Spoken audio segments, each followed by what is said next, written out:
తెలంగాణ, జై తెలంగాణ, జై జాగృతి, టీజేఎస్ఎఫ్, టీజేఎస్ఎఫ్.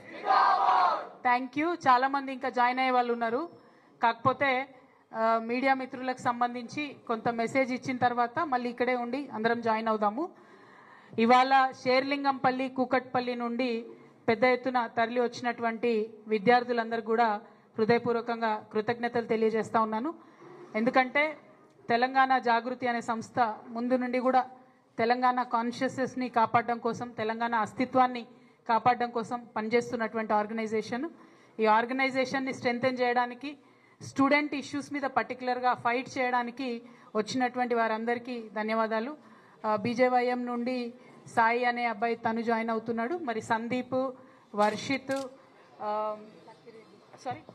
లక్కిరెడ్డి అండ్ చిన్ను వీళ్ళందరి ఆధ్వర్యంలో పెద్ద ఎత్తున షేర్లింగంపల్లి నుండి, కూకట్పల్లి నుండి తరలి వచ్చిన విద్యార్థులందరికీ కూడా మళ్ళీ ధన్యవాదాలు. మీకు తెలుసు, ఇదివరకు Telangana state four front of the movement, విద్యార్థులు ముందు వరుస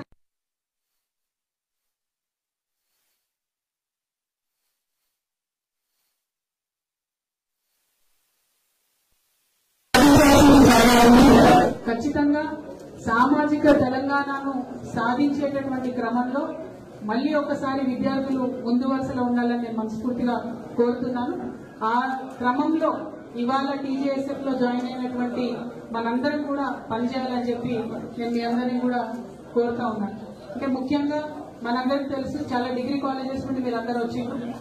ఇవాళ ఫీ రీఎంబర్స్మెంట్ రాక చాలా రోజులైంది. దాదాపు 8,000 crores. అందుకే టీజేఎస్ఎఫ్ లో ఇవాళ జాయిన్ అయినటువంటి మిత్రులందరితో కూడా నేను విజ్ఞప్తి చేసేది ఒకటే, we should issues of students for the welfare of the student. ఇవాళ ఏదైతే ప్రభుత్వం ఇస్తా అని చెప్పి ఇవ్వకుండా ఉందో దాని మీద ఖచ్చితంగా మనం కొట్లాడాలి.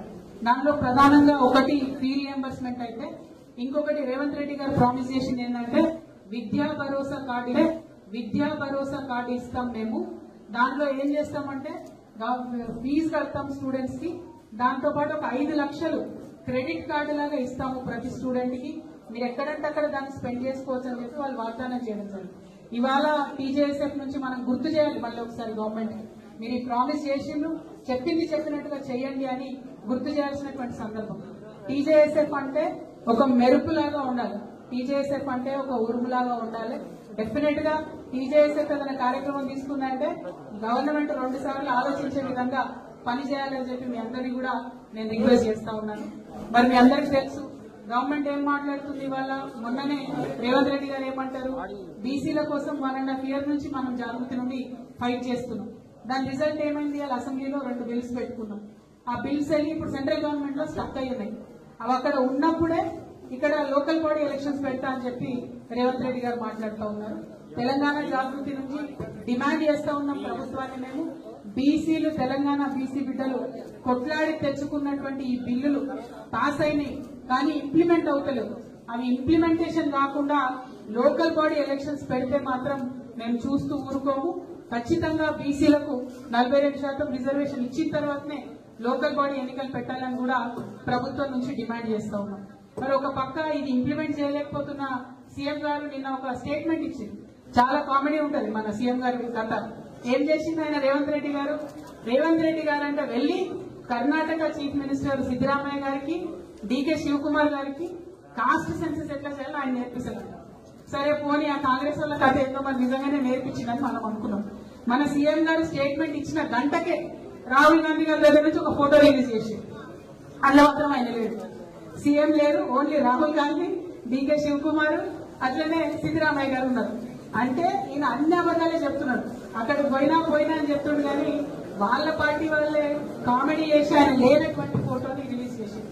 పాపం రాహుల్ గాంధీ గారి దర్శనం లేక సీఎం గారికి చాలా ఇబ్బందిగా ఉన్నట్టున్నది. ఏది పడితే అది మాట్లాడుతున్నటువంటి పరిస్థితి మనం చూస్తున్నాం. కాబట్టి సీఎం గారిని మేము కోరేది ఒకటే, మీ దర్శనాలు ఆ సంగతి పక్కన పెట్టి పీపుల్ ఇష్యూస్ మీద మాత్రం మీరు ఇమీడియట్ గా స్పందించండి. 8,000 rupees ఏదైతే ఫీ రీఎంబర్స్మెంట్ ఉందో అది 8,000 crores ఫీజు రీఎంబర్స్మెంట్ ఇమీడియట్ గా రిలీజ్ చేయమని చెప్పి డిమాండ్ చేస్తున్నాం. ఇంకొక మాట, రేవంత్ రెడ్డి గారు మొన్న బుక్ రిలీజ్ ఫంక్షన్ అక్కడ ఏం మాట్లాడుతున్నారు, మీరందరూ స్టూడెంట్స్ విద్యార్థులు ఏం మాట్లాడుతున్నారు, నేను ఆర్ఎస్ఎస్ స్కూల్ పోయినా, టీడీపీ కాలేజ్ పోయినా, జాబ్ మాత్రం కాంగ్రెస్ దగ్గర చేస్తున్నా అని చెప్తున్నాడు ఆయన. కాకపోతే ఆ చేస్తున్న జాబ్ లో కూడా కనీసం 36 మార్క్స్ కూడా వచ్చినట్టయితే నాకు అనిపిస్తలేదు. స్కూల్లో కూడా కాలేజ్ లో కూడా పాస్ అయినట్టు అనిపిస్తలేదు. ఎందుకంటే ఆర్ఎస్ఎస్ స్కూల్లో టీడీపీ కాలేజ్ లో కాంగ్రెస్ వచ్చిందంటే అర్థం ఏంటి? ఎంత క్రెడిబిలిటీ లేనటువంటి వ్యక్తి అన్నది ఒకసారి ఆలోచన చేయాలి. ఇక అవన్నీ ఒకసారి పోలే అని పక్కన పెడితే తెలంగాణ నుంచి కనీసం ఇప్పటికీ హాఫ్ సెంచరీ కొట్టిండ మన సీఎం సార్. దేనిలో హాఫ్ సెంచరీ కొట్టిందంటే ఢిల్లీకి ఫ్లైట్ లో పోవడం.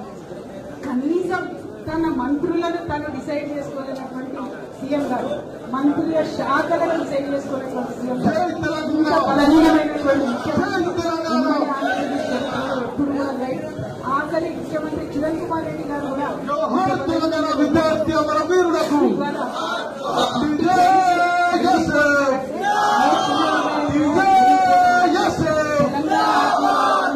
ఢిల్లీలో తాకట్టు పెట్టినట్టుగానే మేము భావిస్తా ఉన్నాం. ఈ వైఖరిని ఖండిస్తూ మరి తెలంగాణ రాష్ట్రం కోసం జరగాల్సినటువంటి నిర్ణయాలను తక్షణమే ముఖ్యమంత్రి గారు తీసుకోవాలని డిమాండ్ చేస్తూ, ఓన్లీ నేమ్ చేంజింగ్ తప్ప ఏం చేంజింగ్ గవర్నమెంట్. సో ఇట్లా ఈ పేర్లు మార్చడానికి, తెలంగాణ తల్లిని మార్చడానికి ఇది పక్కన పెట్టి విద్యార్థుల జీవితాలు మార్చే దిశగా ప్రభుత్వం పనిచేయాలని డిమాండ్ చేస్తా ఉన్నాను. Thank you. జై తెలంగాణ, జై తెలంగాణ, జై జాగృతి, CJSF, CJSF. Thank you. ఇప్పుడు మిగతా విద్యార్థులు ఎవరైతే జాయిన్ అవ్వాలో వాళ్ళందరినీ కూడా పేరు పొందవలసింది.